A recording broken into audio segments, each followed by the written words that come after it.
tindahan ng glutathione. Actually, front row enhanced glutathione. Yun yung ginamit ko for my skin. Kasi pangarap ko na dati yung mga glutathione na yan. Kaso, ang mahal kasi sa labas. So, I tried this one. So, maganda nun. Nakita ko na yung effect niya. Mas mabilis. Hindi ko pa ubos yung bottle. Pansin na agad ng mga friends ko. So, ngayon, up to now, continuous pa din. For 1 year and a half, ito yung resulta. Partida, walang ano yan, lotion, wala kang nilalag. Kasi sabi nga if you're healthy inside, magre-reflect siya outside. So, doon ako naniniwala na kahit anong ipahid ko or anong gamitin ko panlabas, kung hindi ako magiging healthy inside, di rin ako mag-glow ng natural. So, tinake ko siya at until now, ginagamit ko pa rin siya. User ako ng Lux White. I've been taking it for around 6 months na, pero nag-stop na ako. Tinake ko yung 6 months na yun, last year pa.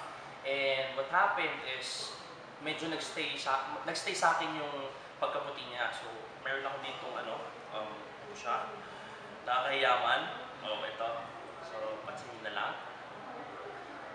So, yun siya. Yung Lux White kasi natin, it has vitamin C na.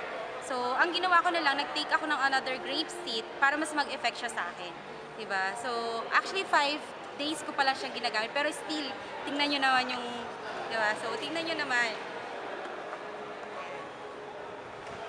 So, ganito po yung effect niya. Kapag ino-overdose nyo siya, so depende pa rin naman sa inyo sa paggamit nyo. Diba? So, Halos everyday, yun yung inom ako ng alak. So, nung tinake ko siya, totoo siya, it's liver cleanser. So, bago ako pumuti, nilinis niya muna talaga yung organs ko sa katawan. At the same time, di ba, yun, kitang-kita naman, nakakawala din siya ng pimples.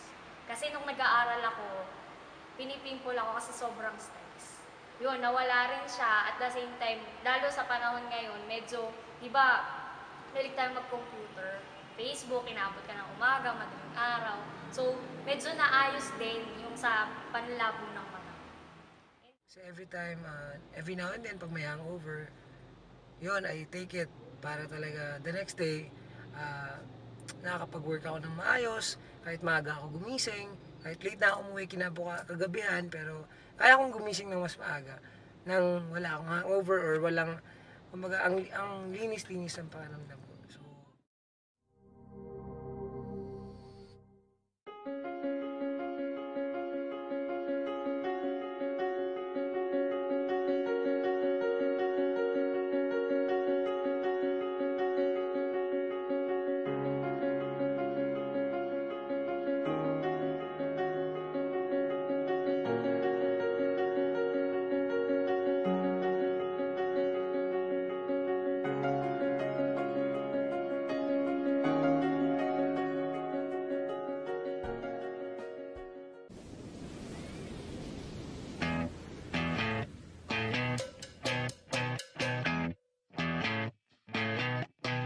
you're insecure, don't know what